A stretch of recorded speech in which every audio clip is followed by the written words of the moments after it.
Hello, this is Grillenheimer. I just have the need to just make a video about common sense and maybe a little wisdom, and I don't purport to be wise in any stretch of the means.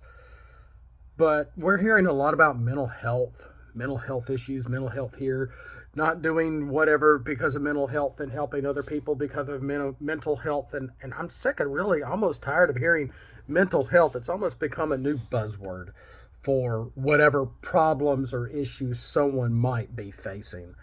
And we're hearing this from not really many celebrities, but a few. Of course, there was the girl at the Olympics, and I kind of pander. My wife and daughter were like, "No, no, you're wrong." I'm like, "Okay, if I'm wrong, I'm wrong." But I'm sticking to my opinion, and I could be wrong. But I just feel like a lot of this mental health stuff that is coming out shouldn't be to help open the envelope of bad behaviors as normal. That bad behaviors, inviting bad behaviors into normalcy. It's like, oh, well, this person is born this way. Oh, they have this issue. We're not going to fix it. We're just going to normalize it. So the more people that show this kind of tendency or whatever, or addiction, etc., oh, well, that's just normal. We can't fix it. It's just a mental health issue. It's kind of where I'm going with this. And it goes a little about self control. And yeah, I'm gonna get a little biblical again. Um, but you know, when I'm squirming inside right now because I'm diabetic, I'm type 2. I have lost weight. I've lost about 6 pounds, if you can't tell. And I can tell it in my face. Of course, I'm kind of looking down a little bit doing this recording, but I'm really trying not to just eat because I got a doctor's appointment tomorrow. And I'm still really hungry. I didn't have that much. I've kind of been snacking. I really didn't have a good lunch. For my breakfast, I just had some sausage, which I normally also have oatmeal with as well. Maybe I should have still had my oatmeal. So my blood sugar was a little high, and it's been a little high, unfortunately. And I have a sweet tooth, and maybe because of something that I had a little about 2 years ago that was a little bit of alcohol, and I can't get my blood sugar back down. And it wasn't even that much alcohol. It was just a little bit of wine, muscadine wine. And so I'm squirming inside, wanting to eat something, wanting to make myself a cheeseburger or pizza or something. I'm not hungry. I think I've finally fed enough, eaten enough, but at the same time, I could eat. And that's part of self control. Making yourself squirm because you want to do something else that you're trying to prevent yourself from doing. Restricting yourself. I've had to restrict my buying habits because I put my family into extreme debt. It all came to a head 7 years ago.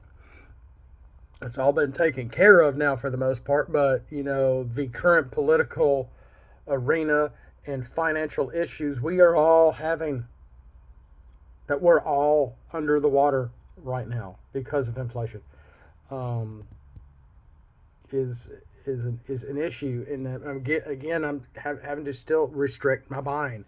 I'm the one that goes to the grocery store, et cetera, et cetera, or sometimes buy a few Christmas gifts or whatever. I've had to really watch what we're spending. It's not fun. Restricting yourself, having self control, which makes you squirm inside. Something inside you squirms. And being diabetic, like I said, sugar control. It's not always easy. I haven't had sugar in my coffee in years. I do not add sugar to anything. Um, if you lose your self control and you're type 2 diabetic, even if you haven't. You can lose your organs. You can lose your internal organs. Can start to fail. You can have pancreatic issues, and I've wondered now that I'm back down to size. I mean, I used to be like this about 7-8 years ago, if you remember. I kind of wonder if I've had some pancreatic issues. I cannot eat fried foods. A lot of fried foods, greasy. I start to have issues.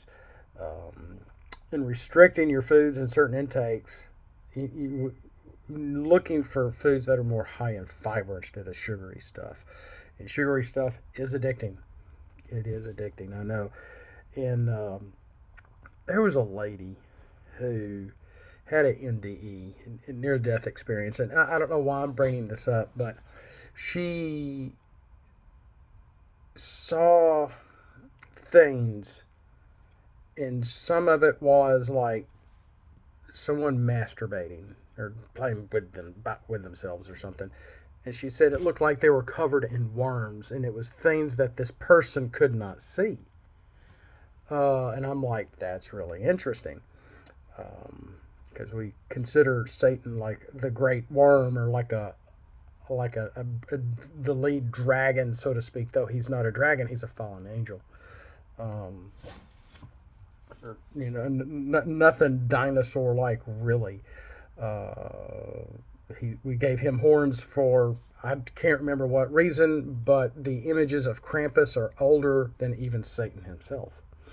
And it's very possible, because I remember looking up a lot of the Krampus stuff years ago, around 2015, when Michael Dougherty's movie came out. And I started looking everything up, and that legend goes way back, further back, and that could be where we get our images for Satan, from Krampus himself, who comes before to scare the kids into righteousness, to be able to just simply get fruit, get an orange, literally put your dirty sock outside in the freezing cold for a stranger to give you something to eat, to survive through a winter over, across the pond in the mountains or wherever. Really think about that. So, but it seems like, sexual health is a lot of the same thing.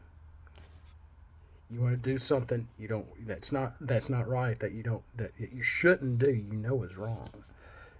And it could be hetero, homo, whatever.